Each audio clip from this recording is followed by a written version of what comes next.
Yes, Dickie, conditions absolutely diabolical for the start of this 20-lap race. The front row of the grid, Freddie Spencer, Christian Saron, Eddie Lawson and Randy Mamola. But we have some other wet weather merchants in there. Ron Haslam, 8th fastest, and the Dutch hero Boet van Dolmen, 11th quickest. And there we can see the view from the camera on Randy Mamola's machine as the lights change to green. Mamola starts to push his bike into line. He's made a good start. You can see the pit disappear, and Mamola must be leading the charge. We're at the front of the field as he heads into the first left-hander, and this is Randy Mamola who's leading the race.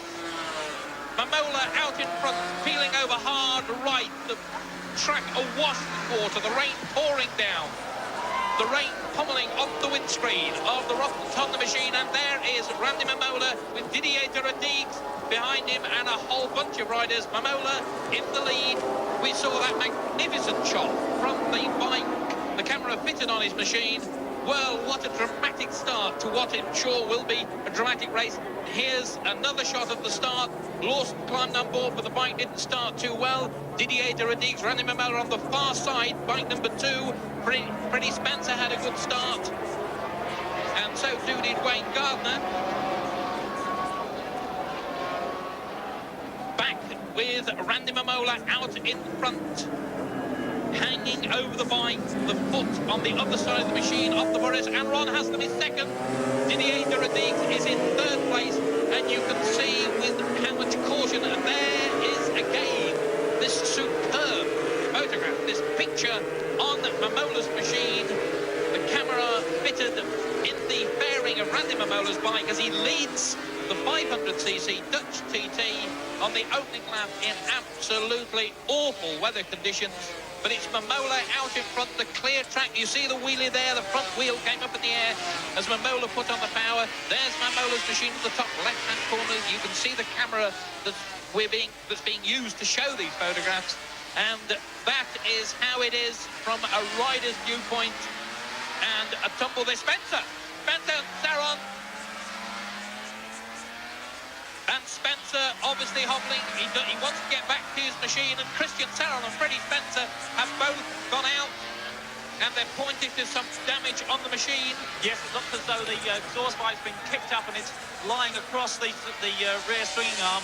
Very unlikely that Spencer can get the bike going because the exhaust pipe's been squashed into the suspension and it's trying to free the rear wheel. Spencer's looking underneath the bike. Well, Spencer, you can see Spencer, he's limping. This is not as a result of this crash. It's a result of the accident he had in the Yugoslavian Grand Prix. And there, no matter what happens, Spencer's lost so much time in any case. They've both given up. They've both decided that that's it. And it looks as though Saron may even be apologising to Spencer, or it could just be that the Frenchman caused the incident. This is lap 7, and here is Ron Haslam coming under pressure now from Eddie Lawson. Haslam in second place, knee skimming the tarmac, and behind him the reigning world champion, Eddie Lawson on the Marlboro Yamaha. There's the gap between Haslam in second place and Lawson in third spot. Mamola still well clear out in front, and you can see Haslam trying hard. The Rothmans Honda machine snaking violently as he winds on the power. Lawson there in third place. Well, he showed us 2 years ago in South Africa just how well he can go in the pouring rain. And there, 2 wheelies as Lawson accelerates the Yamaha in pursuit of Haslam. That's the gap now. Little more than a second between these 2 men.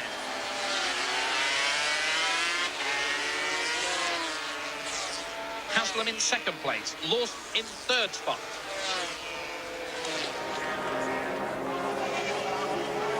That's the order at the 7-lap stage. Pierre-Etienne Samin having a wonderful ride just ahead of fellow Frenchman Raymond Roche. And as I speak, Raymond Roche goes into the pits. So drama for the Marlboro Yamaha squad. A big panic down in the pits. Mechanics pushed forward as Ron Haslam out on the track has to fight off the attentions of Roche's Marlboro Yamaha teammate Eddie Lawson. And Mamola goes through as the caution flags are out. And it's Mike Baldwin who's crashed now at the chicane. That's Baldwin, the American, with his bike. He's just trying to get it out of the sandpit. He's pulling the bike back, but the chances are that it will be full of sand and really not a practical proposition to race again. Well, bad luck indeed for Mike Baldwin, who was down in, just a quick look, is in 11th place, just on the borders of championship points. And Lawson has gone ahead of Haslam. Eddie Lawson is up into second place. This is the 10th lap then. 10th lap of this race, and Lawson is through ahead of Haslam, gone into second place.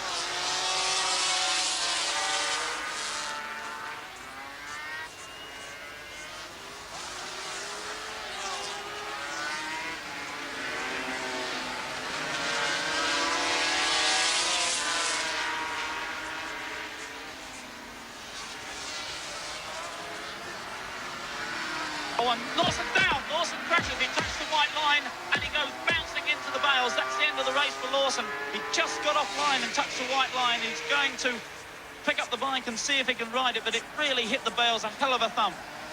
So Eddie Lawson, the man who moved ahead of Ron Haslam to go into second place, struggling to get the Yamaha onto two wheels. No marshals there to help him, and here we can see again in slow motion, drifts wide, very, very close. Maybe it was the grass, maybe it was the white line he touched, but he goes wide onto the outside of the track, using all the track. And he actually puts his foot down there to try and control the 500 Yamaha, but it's off on the grass and down he goes. So Eddie Lawson and Freddie Spencer both out of this dramatic Dutch TT. Spencer on the first lap, and Eddie Lawson out on the 10th lap. Bang into the straw bales goes Lawson, and the bike spin round after going in head first, and really very, very lucky Lawson was uninjured. Randy Mamola then, with scarcely more than a lap and a bit to go to victory in this Dutch TT 500cc race, and you can see Mamola's enjoying himself, and with good reason. He's ridden superbly. He's ignored the terrible conditions early on. It stopped raining, been stopped raining for the last 4 or 5 laps, and Mamola, they're wheeling, mainly a spectacle for the crowd. He doesn't have to do that. It just shows that the young Californian is enjoying himself, and with good reason. With just a little bit more than a lap to go, Mamola on his way to his first Grand Prix win of the season, and with Ron Haslam in second place, that will be the Langley Mill riders' best Grand Prix result of the season. In third spot at the moment, something like 20 seconds behind Haslam, is the Australian Wayne Gardner, and that's an impressive ride from Gardner. He was 8th on the first lap. He's been consistently setting the fastest laps of the race, and the Australian has ridden superbly. But take nothing away from this man, Randy Mamola, coming round now to start his last lap. One more lap to go then for Randy Mamola. And Mamola 16 seconds or more ahead of Haslam. Ron Haslam in second place, Wayne Gardner third, the Dutchman Bout van Dormen is fourth, Frenchman Pierre-Etienne Samin is in fifth place, Didier de Rodriguez is sixth, and Robert McElnay is in seventh place.